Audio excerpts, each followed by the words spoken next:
मूर्खों की फहरिस्त। बादशाह अकबर घुड़सवारी के इतने शौकीन थे कि पसंद आने पर घोड़े का मुंहमांगा दाम देने को तैयार रहते थे। दूर दराज के मुल्कों जैसे अरब, पर्शिया आदि से घोड़ों के विक्रेता मजबूत व आकर्षक घोड़े लेकर दरबार में आया करते थे।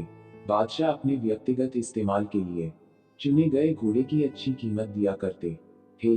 जो घोड़े बादशाह की रुचि के नहीं होते थे उन्हें सेना के लिए खरीद लिया जाता था। अकबर के दरबार में घोड़े के विक्रेताओं का अच्छा व्यापार होता था। एक दिन घोड़ों का एक नया विक्रेता दरबार में आया। अन्य व्यापारी भी उसे नहीं जानते थे। उसने दो बेहद आकर्षक घोड़े बादशाह को बेचे और कहा कि वह ठीक ऐसे ही 100 घोड़े और लाकर दे सकता है, बशर्ते उसे आधी कीमत पेशगी दे दी जाए। बादशाह को चूंकि घोड़े बहुत पसंद आए थे, सो वैसे ही 100 और घोड़े लेने का तुरंत मन बना लिया। बादशाह ने अपने खजांची को बुलाकर व्यापारी को आधी रकम अदा करने को कहा। खजांची उस व्यापारी को लेकर खजाने की ओर चल दिया, लेकिन किसी को भी यह उचित नहीं लगा कि बादशाह ने एक अनजान व्यापारी को इतनी बड़ी रकम बतौर पेशगी दे दी।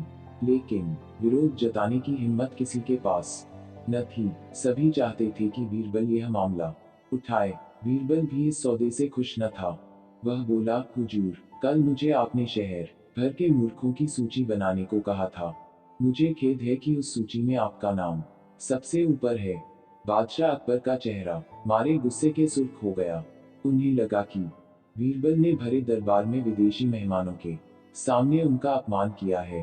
गुस्से से भरे बादशाह चिल्लाए, तुम्हारी हिम्मत कैसे हुई हमें मूर्ख बताने की? क्षमा करें बादशाह, सलामत। बीरबल अपना सिर झुकाते हुए सम्मानित लहजे में बोला, आप चाहें तो मेरा सर कलम करवा दें, यदि आपके कहने पर तैयार की गई मूर्खों की फहरिस्त में आपका नाम सबसे ऊपर रखना आपको गलत लगे।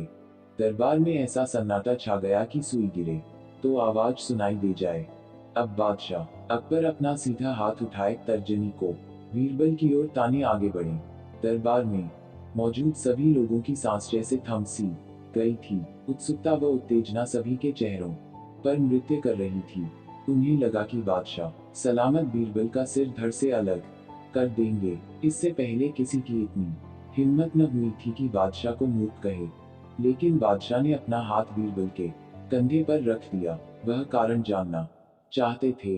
बीरबल समझ गया कि बादशाह क्या चाहते हैं। वह बोला, आपने घोड़ों के ऐसे व्यापारी को बिना सोचे समझे एक मोटी रकम पेशगी दे दी, जिसका अता पता भी कोई नहीं जानता। वह आपको धोखा भी दे सकता है, इसलिए मूर्खों की सूची में आपका नाम सबसे ऊपर है।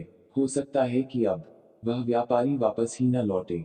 वह किसी अन्य देश में जाकर बस जाएगा और आपको भूले नहीं मिलेगा। किसी से कोई भी सौदा करने के पूर्व उसके बारे में जानकारी तो होनी ही चाहिए। उस व्यापारी ने आपको मात्र 2 घोड़े बेचे और आप इतने मोहित हो गए कि मोटी रकम बिना उसको जाने पहचाने ही दे दी। यही कारण है, बस तुरंत खजाने में जाओ और रकम की अदायगी रुकवा दो। अकबर ने तुरंत अपने एक सेवक को दौड़ाया। बीरबल बोला, अब आपका नाम उस सूची में नहीं रहेगा। बादशाह अकबर कुछ क्षण तो बीरबल को घूरते रहे, फिर अपनी दृष्टि दरबारियों पर केंद्रित कर ठहाका लगाकर हंस पड़े। सभी लोगों ने राहत की सांस ली कि बादशाह को अपनी गलती का एहसास हो गया था। हंसी में दरबारियों ने भी साथ दिया और बीरबल की चतुराई की एक स्वर से प्रशंसा की।